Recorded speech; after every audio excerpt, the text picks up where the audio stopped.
What if the man who invented movies vanished to protect his secret forever? On a train in 1890, Louis Le Prince disappeared. Did someone make sure his genius never saw the light? If you're ready to dive into this chilling mystery, drop a quick like and subscribe to uncover more true haunting tales with us. Picture a cold September evening in 1890, the French countryside shrouded in a twilight fog. A train cuts through the darkness, its iron wheels shrieking like a banshee's wail. Inside, gas lamps flicker, casting ghostly shadows across the faces of weary passengers. Among them sits Louis Le Prince, a 49-year-old inventor, clutching a suitcase that holds the key to a revolution. His eyes dart nervously, as if he senses something watching. In just a few hours, he'll vanish from this train, gone, without a trace, without a sound. How does a man disappear into thin air? And why has his cursed mystery haunted us for over a century? Louis Le Prince wasn't just another traveler. He was a dreamer, a man whose mind burned with ideas that could reshape the world.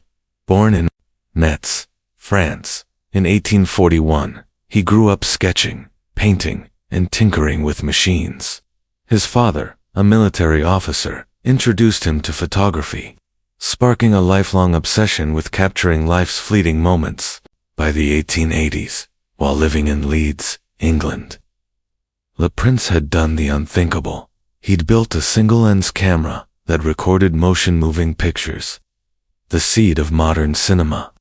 His 1888 film, Round Hay, Garden Scene, a mere 2 seconds of people walking in a garden, is one of the earliest surviving motion pictures. It's haunting to watch now, like glimpsing a ghost from another era.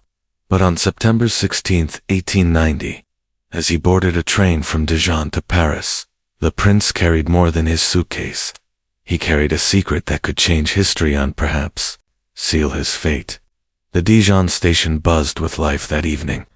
Louis had spent the weekend with his brother Albert, a quiet mathematics teacher. They'd likely talked about Louis's plans, returned to Paris, then traveled to London and New York to patent his camera and unveil it to the world. Albert later, said Louis, seemed hopeful but distracted, gripping his suitcase like it was his lifeline. Imagine standing on that platform, watching someone you love step onto a train, never knowing it's the last time you'll see them. Would you catch a flicker of fear in their eyes? A hint they knew something was coming. The train pulled out of Dijon as the sun sank, its rhythm lulling passengers into a daze. It was a routine trip, a few hours through sleepy villages and misty fields. No one reported anything strange, no shouts, no scuffles, no open doors. Yet, when the train rolled into Paris's Gare de Lyon, Louis Le Prince was gone. His seat was empty, his suitcase vanished, his existence erased. The conductor searched every compartment, every corner of the train. Nothing. Police tore apart the station, combed the tracks, and scoured the countryside. Not a shred of evidence surfaced.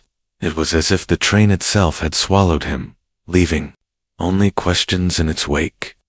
I first stumbled across Louis Le Prince's story in 2020, while researching forgotten inventors for a project.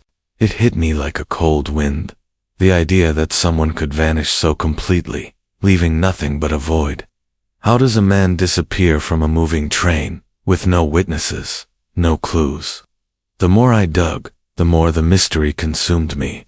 Let's unravel what we know and what we may never understand. When Louis didn't arrive in Paris, his wife, Elizabeth, and their 5 children in Leeds grew frantic. They contacted Albert, who confirmed Louis had boarded the train. The French police launched a full-scale investigation, interviewing passengers, railway workers, even villagers along the route. No one saw anything unusual.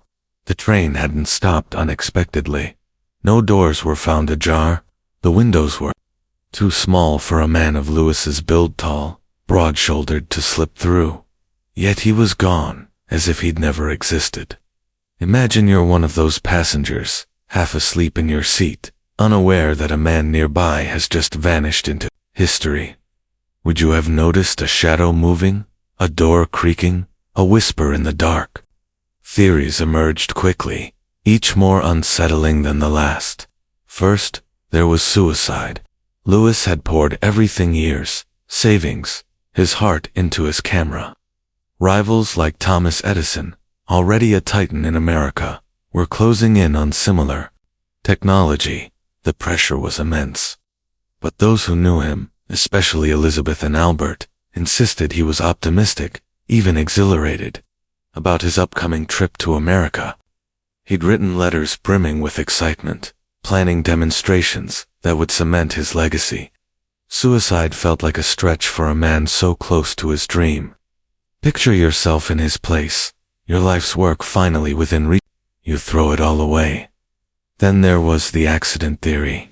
Could he have fallen from the train? But the logistics didn't add up.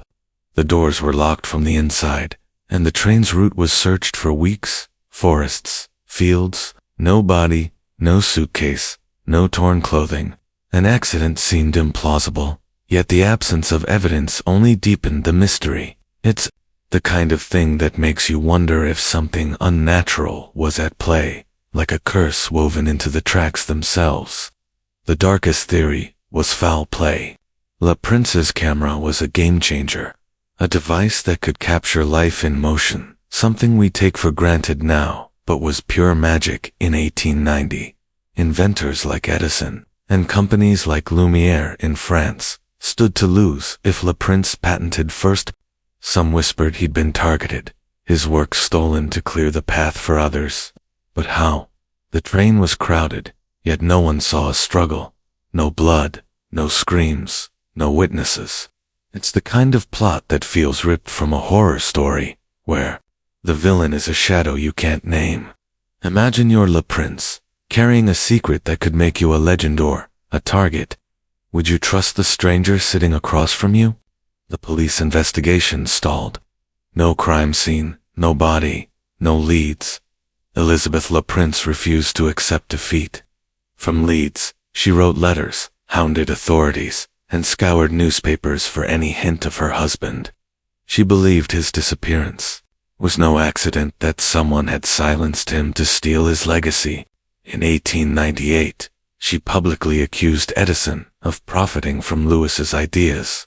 Pointing to similarities between his camera and the kinetograph, Edison patented in 1891, but without proof. Her claims were dismissed as a grieving widow's obsession. Imagine the weight of that grief, knowing your loved one's genius might be fueling someone else's empire. Would you keep fighting, or would the silence break you? The years rolled on, and La Prince's name faded.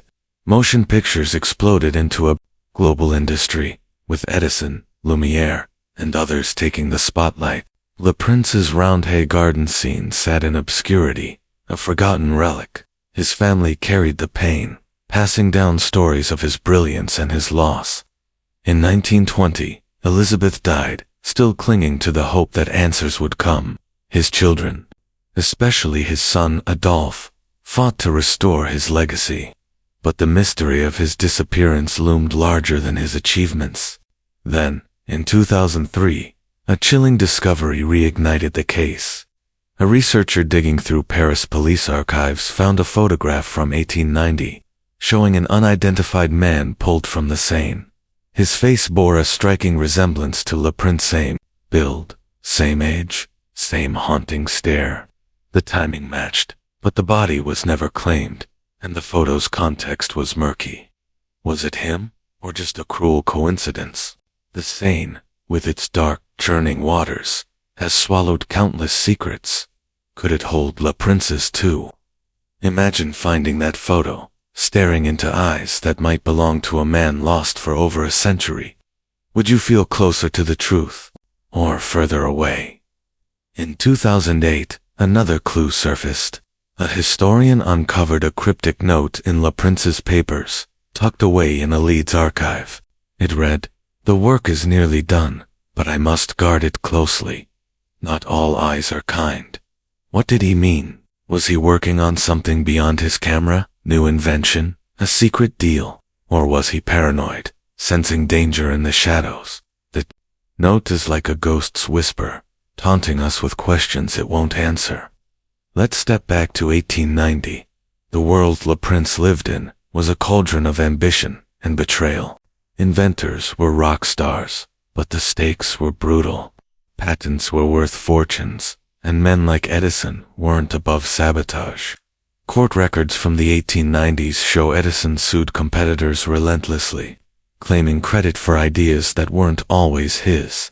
Le Prince's camera was a threat, a single-lens design more advanced than anything Edison had in 1890.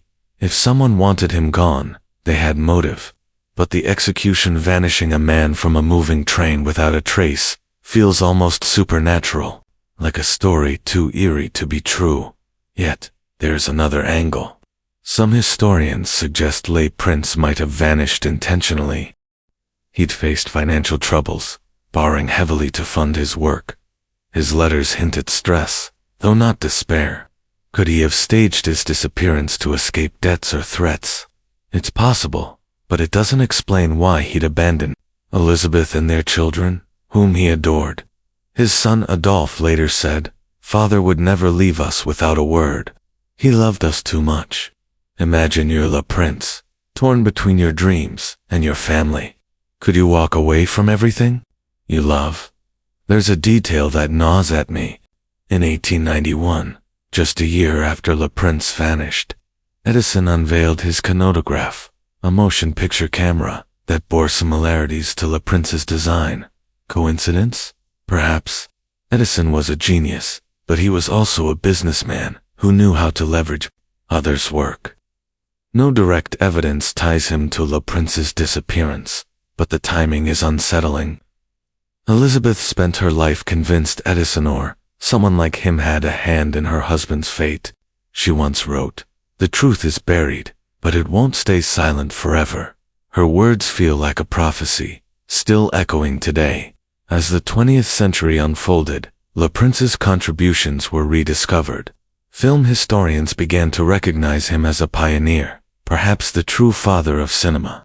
His Roundhay garden scene was restored, its flickering images a testament to his genius. But the mystery of his disappearance never faded. It's a wound in history, a story that refuses to close.